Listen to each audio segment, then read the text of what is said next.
Guys, இன்னைக்கு நம்ம டோராயாக்கி தான் பண்ண போகிறோம். டோரிமான் வெளியெல்லாம் இதை பார்த்து செமையாக போறீங்க. சரி, எப்படி செய்யறதுன்னு நான் பண்ணுறேன். ஃபர்ஸ்ட் ஒரு டைரி மில்கை மெல்ட் பண்ணிக்கோங்க. டைரி மில்க் இல்லைன்னா சாக்கோ சிரப் கூட இருந்தால் வாங்கிக்கலாம் கைஸ். அடுத்தது ஒரு பன் எடுக்கணும். பண்ணுங்கக்கா. எங்ககிட்ட இந்த இது சாக்லேட் சிரப் இல்லை, அதனால தான் நாங்கள் டைரி மில்க் வாங்குவோம். ஆமாம், சரி, உங்களுக்கு சாக்லேட் சிரப்பும் வாங்கிக்கலாம், டைரி மில்க்கும் வாங்கிக்கலாம், இல்லை ஒருவா சாக்லேட்டும் வாங்கிக்கலாம். எது வேணாலும் பண்ணப்ப நீங்கள் சாக்லேட் சிரப் வாங்கினா பிரச்சனை இல்லை. இந்த டைரி மில்க் இருக்குது, அதை வச்சு இப்படி நசுக்கி ஒரு தண்ணியில் போட்டு கொஞ்ச நேரம் ஊற வைக்கணும். நாங்கள் இந்த பன் வாங்கியிருக்கோம், மினி பிரெட். ஓகே, நாங்கள் இன்னைக்கு மினி தான் செய்ய போகிறோம். சரி, நாங்கள் கிச்சனில் தான் செய்ய போகிறோம். வாங்க போகலாம். நம்ம பிரெட் எடுத்துக்கலாம். நாங்கள் மினி பிரெட் தான் வாங்கியிருக்கோம். அதை ரெண்டாக ஸ்லைஸ் பண்ணோம்.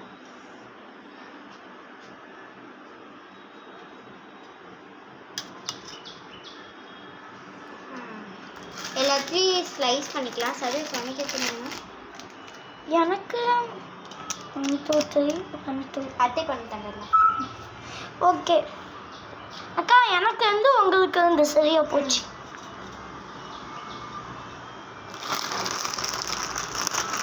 இந்த மாதிரியே ஸ்லைஸ் பண்ணிக்கோங்க காய்ஸ். இப்போ நான் கட் பண்ணி வீடியோ எடுக்கிறேன். ஃபஸ்ட்டு ப்ரெட்டெல்லாம் நாங்கள் ஸ்லைஸ் பண்ணிட்டு இப்போ ஹனி ஊற்ற போகிறோம். ஓகே, வாங்க இப்போ ஹனியை ஊற்றலாம்.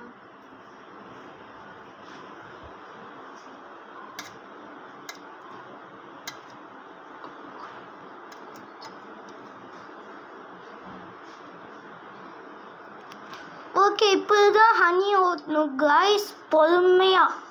ஹனியெல்லாம் ஊற்றி வச்சனால பார்த்தாலே தெரியும் உங்களுக்கு. இப்போ நம்ம பிஸ்கெட் கிரம்ஸ் செய்ய போகிறோம். தெரியலையே. வாங்க பிஸ்கெட் கிரம்ஸ் செய்யலாம். ஹாய் காய்ஸ், நாங்கள் மறந்தோம். இன்னைக்கு நாங்கள் சாஃப்ட் டோராயாக்கி செய்ய போகிறது. இன்னைக்கு நம்ம கிரன்ச்சி டோராயாக்கி தான் செய்ய போகிறோம். அதுக்கு தான் பிஸ்கெட்ஸ். ஓகேவா? இங்கே பாருங்கள் கைஸ், நம்ம பிஸ்கெட் கிரம்ஸ் செஞ்சுட்டோம். நல்லா அரைஞ்சிருக்கு. உங்களுக்கு பிஸ்கெட் வேணாலும் பரவாயில்ல, இல்லைன்னா ஏதாவது ஒரு கிரன்ச்சியோ இல்லை வேஃபரோ இல்லை ஏதோ ஒன்று, இல்லை வேஃபரோ அந்த மாதிரி ஏதோ ஒன்று செய்யுங்க. ஓகே கைஸ், இப்போ நல்லா நொறுக்கியாச்சு. கைஸ், என்னோட இந்த எபிசோட் முடிஞ்சிருச்சு. பார்ட் 2 பார்க்கலாம்.